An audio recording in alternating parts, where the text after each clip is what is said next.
So first I'm going to have to apologize for my voice. I've been sick for like almost 2 weeks. Uh, Absolute miserable fluids going around.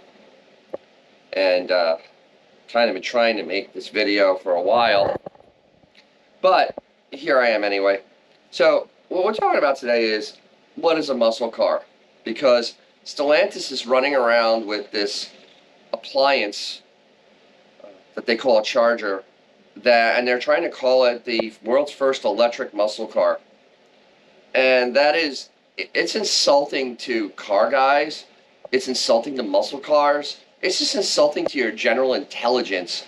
This thing is nothing more than a sleek-looking electric appliance. I want your opinions below, because this is one of those things, this is one of those discussions. To understand why this is not what it seems to be, we're going to have to do a little bit of history lesson. And I'll keep it brief and a little fun, because there's certain highlights during the history of the automobile that got us to that point of having the muscle car era. So it all started back right after World War II. The servicemen were coming back, and they were still looking for thrills, because a lot of them saw a lot of thrills, and life and death, it was just one of those kinds of things. There were young men that just wanted to live a lot more life. So they started building hot rods, and they would take early 30s and late 20s Fords, because they were very light, or Chevys, very light, and they were taking the new Ford flathead V8, and they'd make the first hot rods. And there really wasn't any, thought in the automobile business about making these types of cars. But Ford understood that they needed to make a better V8 at this point, so that's why they came out with the Y block in '55. Chevy realized that they needed to have one, and they also came out the same year with a V8, because they were relying mainly on inline sixes. And then, of course, Chrysler was developing their Hemi, which was made to burn on any type of fuel. That's literally why the Hemi was designed. It wasn't for ultimate performance. It was to make it so it would actually run no matter how bad or good the fuel was. So as we went through the 50s, you had your 55 Ford, Chevy, your C300. These cars were quicker, but they were not really marketed in any way, shape, or form to a younger crowd. And as it went on, Ford made more powerful V8s, and they put it in the Thunderbird, which was a very expensive car, or they put it in the Fairlane, which was a very big car. Chevy did the same thing. They put it in the Bel Air. The Corvette finally got a V8, the 280, was it 283? And Chrysler kept on working on their Hemi, changing the displacement, giving it more power. By the time Chrysler got to the 392 Hemi in the late 50s, they were making 1 horsepower per cubic inch. That's with dual 4 barrels, and it was made for NASCAR, the new race series that was coming along, because now the V8s, you started having corporate sponsorship of racing. And so in the early days, Hudson was a great V8 maker, and they actually were dominant. The Hudson Hornet was, seen in cars.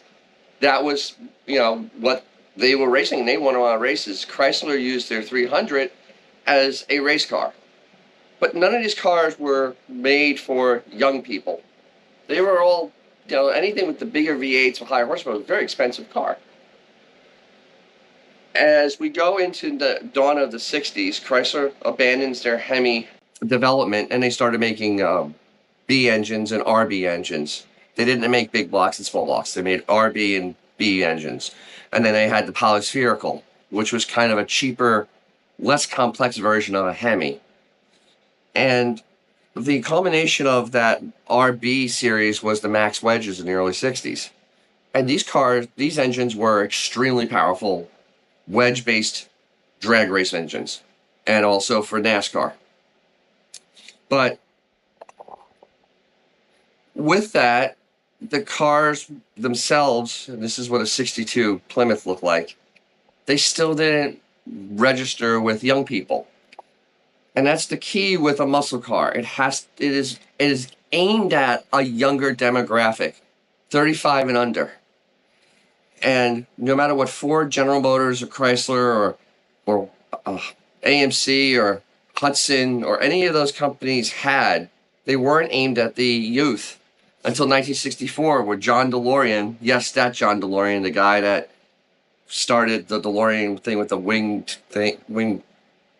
doors and all that type of stuff. Yeah, that was him. He was actually executive at Pontiac, and he came out with a crazy idea because he saw that the baby boomers, that was a new generation was coming out, was the children of the people from World War II, were now becoming old enough to buy cars, and they had grown up with V8s and things going faster. So he came out with this car, the GTO. And it was actually, the GTO was just a package on a Le Mans. For the first 2 years, it wasn't even its own car line. And he had to do this on the sneak because General Motors was kind of a staunch company at this point. And they did not like to have anything faster than the Corvette. And they did not want to have fast, cheap cars. So they had banned anything over 400 cubic inches in an intermediate sized car, which is what the Le Mans was. And so he got around it by taking a 389 and putting tri-power on it, which is 3.2 barrels, 4-speed, beefed up the suspension, beefed up the rear end, gave it a hood treatment, and created a whole marketing campaign around the car. So now he had stumbled into absolute genius. And this is where a muscle car, this is the definition of a muscle car here. It was aimed at young people. It was a special car that was high performance, inexpensive, light, with the biggest engine they could find to put into that car. It really wasn't the highest end. It wasn't the most luxurious thing. It was basically something to go fast in a straight line. Handling was not a priority. So 65, the rest of the General Motors group starts realizing that DeLorean came onto something, so they all started building their own cars. So in 1965, the other divisions, except Cadillac, came out with their own little muscle cars to have something complementary to Pontiac. So Buick came out with their Skylark GS, which is their Grand Sport. Chevrolet took their midsize Malibu, it was a new car in 65, and they made it a Malibu Chevelle, and they put a 396 in it. It was just under the 400 cubic inches. And last but not least was Oldsmobile, where they came out with their 442, which was 400 4-barrel dual exhaust. And this was the muscle car selection in 1965. Oldsmobile, as staunchy as Oldsmobile was, they actually stumbled upon also the good marketing of giving the car an interesting name, because the naming of the cars also is part of the mystique with a muscle car. And all of these are rear-wheel drive, gas-powered cars with simple drivetrains in them. Chrysler was now on the back foot. They were the engineering company, but they didn't have anything that anybody wanted. So they came out with the Charger in 66. And that really got met with mediocre acceptance. I mean, it came with a 440 or even the new Street Hemi, and it just didn't take off because the car was kind of odd looking. And their marketing was kind of because they were still not understanding who they were selling these cars to. I mean, they were fast, but they just didn't get it. They had made the GTX. You could get satellites with a Hemi in it, but it was just not. So 1968 rolls around, and this is where the wheels come off the wagon, where everybody just goes full bore muscle car. Roadrunner comes out, The 68 Charger comes out. General Motors redesigns their entire B-body, their mid-size lineup. And these cars are gorgeous. They have nice flowing lines on them. They're still held to under 400 cubic inches, but the cars are getting ram air. They're getting more performance, multiple carburetors. So General Motors and the Camaro comes out, the Trans Am comes out in 67, 68. It was full on, and the Mustang grew a little bit in 68. Still not a muscle car. And Chrysler redesigned their A bodies to actually be able to accept the bigger V8s in them. So in 67, you can get a 383 in an A body. It's tight, but it was done from the factory.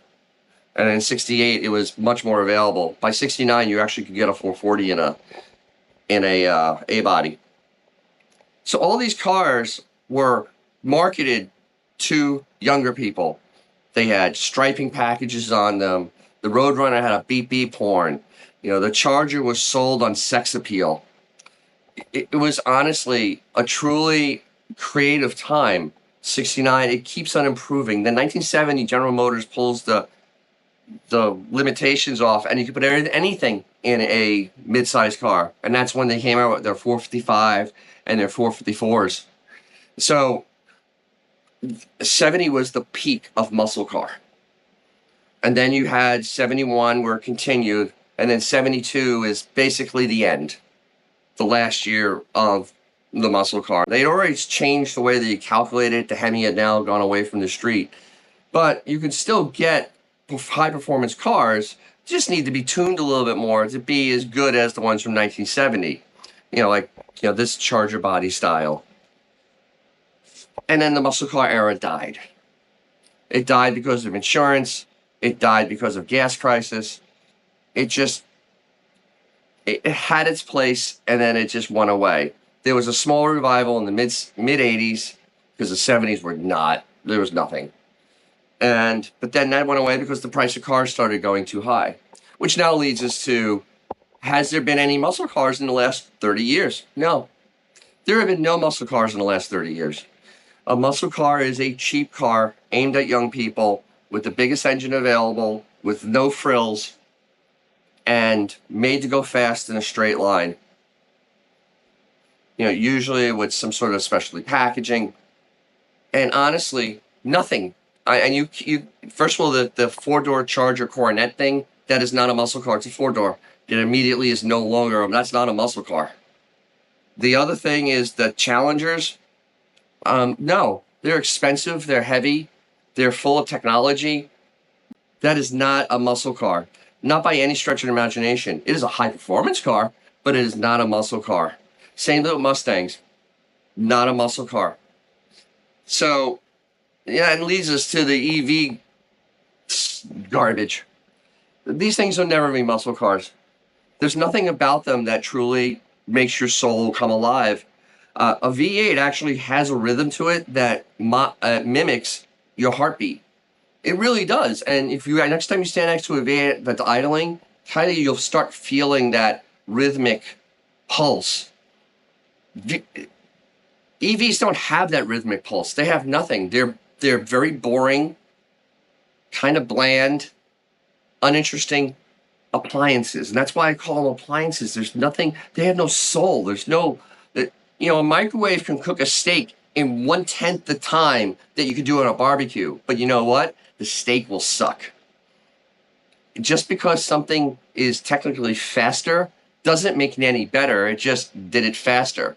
And it did it without any soul or feeling. So this joke of a car that came out, and then it's joke inline 6 twin turbo BMW light car that they're going to come out later, whenever the heck that's going to be. It's over. And it's a shame that they have to try to go back to these memory berries to make anybody want to buy their horrible products. And you're just buying something that is just kind of a very bad facsimile copy of something that happened years before. So I don't know. That's my thoughts. I still want to hear yours. And as always, thank you all for subscribing. If you got anything from this, hey, subscribe, like, share. I truly appreciate this. I kind of just like musing this type of stuff. It's kind of fun to think about. You know, if you have a cool old car or something fun, and yeah, I have a bunch of garbage on it, like my BMW. Hey, you know, take it out, make someone's day, maybe even your own, and I'll catch you really soon. Hopefully, sooner than the 2 weeks I've been sick. All right, I'll catch you very, very soon, maybe tomorrow.